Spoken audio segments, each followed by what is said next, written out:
Oh man, this is an emergency video. Bitcoin is pumping on positive CPI inflation data. We just got the latest inflation data and it's bullish. Yes, some positive news coming out of the US economy, allowing Bitcoin to move up 1.7% in just a 5-minute candle, now up over 3.3% on the day. Many altcoins moving into the green as I record this video. Let's break down exactly what happened and what this could mean for the next move on Bitcoin and your altcoins. If you appreciate these updates live when it actually matters as the data is coming out, smash up the likes. Do not forget to subscribe if you want this data in real time. IjazCrypto.com/TG, where I posted in real time the CPI expectations and the data as and when it comes out. Big move here. Let's take a quick look at what happened to inflation. If you jump on over to my Twitter, jump onto the profile at Ijaz1, you will see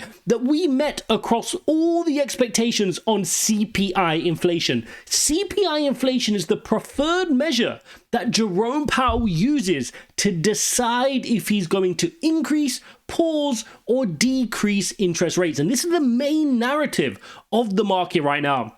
I've been speaking about this for a long time, guys. I said, guys, once we had the Bitcoin spot ETF, once we're past the Bitcoin halving, what's the only narrative or worry that's left? What's the only thing keeping Bitcoin in a consolidation and stopping it heading from 90,000, 100,000?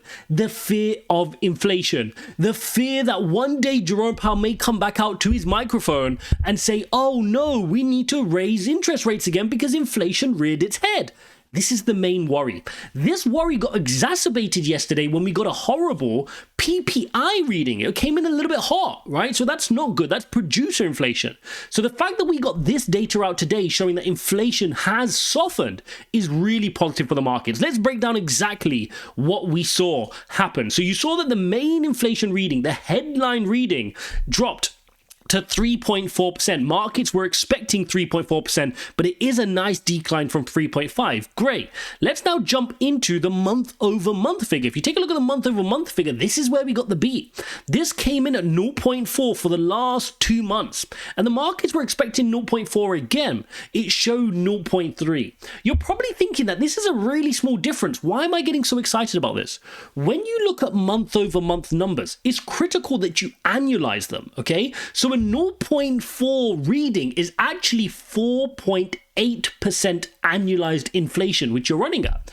When you bring in a 0.3 reading, annualized, that's 3.6% inflation annualized. Big difference, right? 4.8 to 3.6. 3.6 is much closer to the Fed's run rate, which they say we need to get closer to that 2% level, right, in order to stop being restrictive. So this is a positive sign. It's got many people now suggesting that Jerome Powell should look to start cutting interest rates. And look, we expected to cut interest rates, right? We were expecting to cut it this year, but already now we're heading to the halfway point in this year, and we've not had an interest rate cut. So the question now is, when are we going to get them? You can see that the market has priced in 2 rate cuts for this year. 38% of the market is sitting here saying we will get 2 rate cuts by the end of the year. And that's a good sign. If we can still get 2, that's pretty good. Even if we're just pausing, that's good. The good news with the news we've just got is that it starts taking away the excuse for the Fed to do another rate increase, right? They shouldn't be surprising us at the next meeting now on the 12th of June saying, oh, look, here's a rate increase. We're going to get a pause. We can pretty much price that in, and we can even start pricing in an outsized chance of a surprise rate cut on the 12th of June as well. We'll start to see the market doing that, and we'll see that in the form of price pumping, right? In terms of the market pumping and seeing some green in the market as well. Hold up, do you want to learn how to trade? Then you need to jump into our Telegram community. Link is in the description. In our Telegram community, I share my altcoins. I share how I do my trade setups, how I do my stop losses and take profit, so you could learn to become a profitable trader. Check it out, link is in the description. So jumping back into here, we can also take a quick look at the core inflation rate that was expected to come in at 3.6, came in at 3.6, a nice big notch down from 3.8, and the month-over-month core figure also coming in at the 0.3% expected. So that came in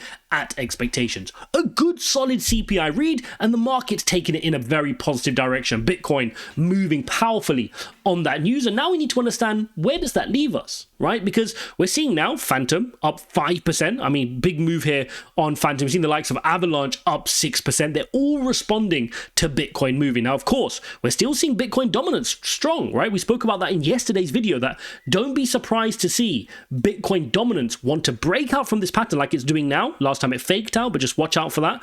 Break out and really go on another leg. And there's nothing wrong with that. Yes, altcoins may not move as much as Bitcoin, but once Bitcoin sets the tone, then we can expect excitement from altcoins, right? Look at Bitcoin right now. Bitcoin's in this consolidation, and we're trying to break out right now today as we speak.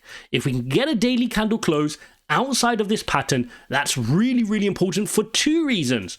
Not only, look at the confluence here, guys. Not only is that a breakout of this pattern, we also reclaim our daily EMA ribbon.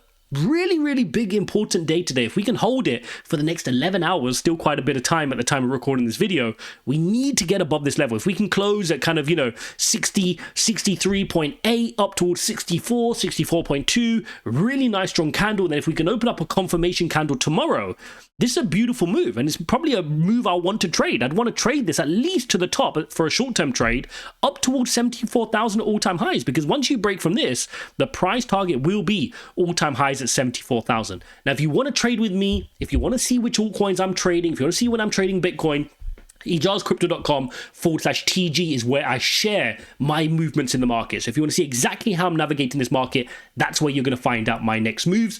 Also, if you want to trade, check out the links in the description to Bybit, to BitGet, Mexi. Those are the platforms I'm currently using to trading. A lot of people ask me, which platforms am I using? Which ones do I trust? First and foremost, I don't fully trust any platform, right? When it comes to exchanges, you always need a healthy dose of skepticism. You need to always assume that any exchange can go down at any time. I don't need to trust any of them.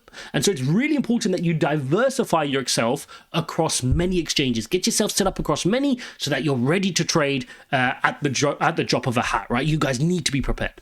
So, really excited breakout here on Bitcoin. Of course, I need to be a bit of a negative guy as well, because I always prepare for both scenarios. Don't get caught in a fake out, right? Right now, as I'm recording this, the market's excited because of CPI. What if it kind of declines later on in the day? This ends up in a bit of a doji candle and the sellers start selling as they want to push the price back down here. Okay, so just watch out for that. Either way, for me, when I look at the Bitcoin price action, when I look at the market, I can't help but to be bullish, right? If you look at this, I mean, let's just zoom out here onto the weekly chart. If I look at this, how can I not be bullish? I mean, if you look at just the chart on its own, we're pulling back into our EMA ribbon, beautiful pullback. If I show you the same on the daily chart, nice consolidation, trying to reclaim it and go on our next leg up. Beautiful setup. This is the type of charts I like. And then if I want to ladder on the fundamentals and the macro, I mean, we've had the Bitcoin halving, we've got Bitcoin spot ETF, we're talking about Hong Kong spot ETFs, we're seeing, more adoption day by day by big institutions jumping in and wanting a part of crypto. We're seeing inflation start to cool down now to give us enough of an indication that at some point Jerome Powell will want to cut interest rates.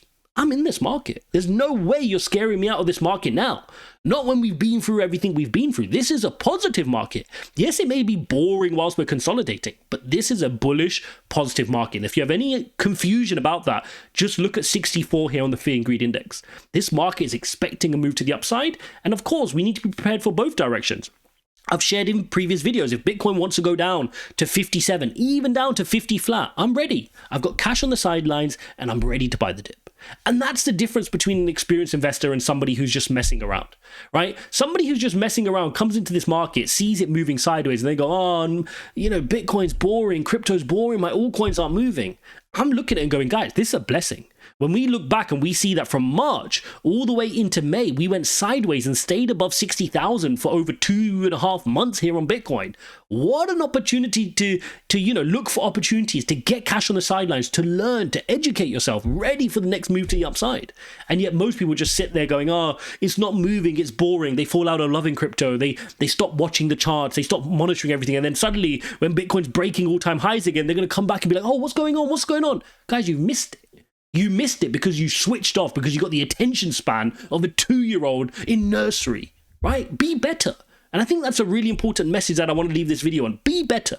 This market is telling you that it's gearing up for a positive move. And normally before you have these types of moves, you have long periods of consolidation where the market just wants to pent up. It wants to pent up that volatility. And a great indicator which you can use for this is the Bollinger Band. Take the Bollinger Band here, guys. Take a look at this.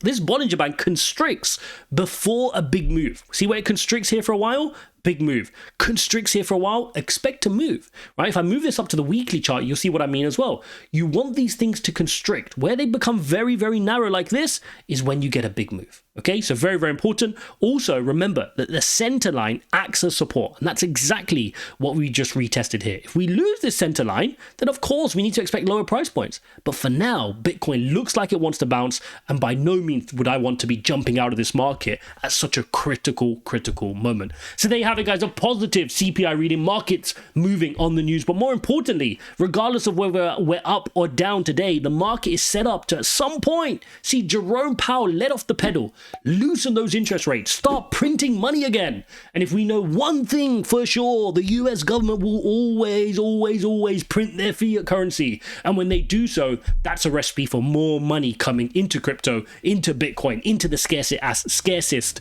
asset classes. And that's what I'm looking towards. Thanks for watching, guys. If you appreciate this type of content, smash up likes. Do not forget to subscribe, and I'll see you in the next one.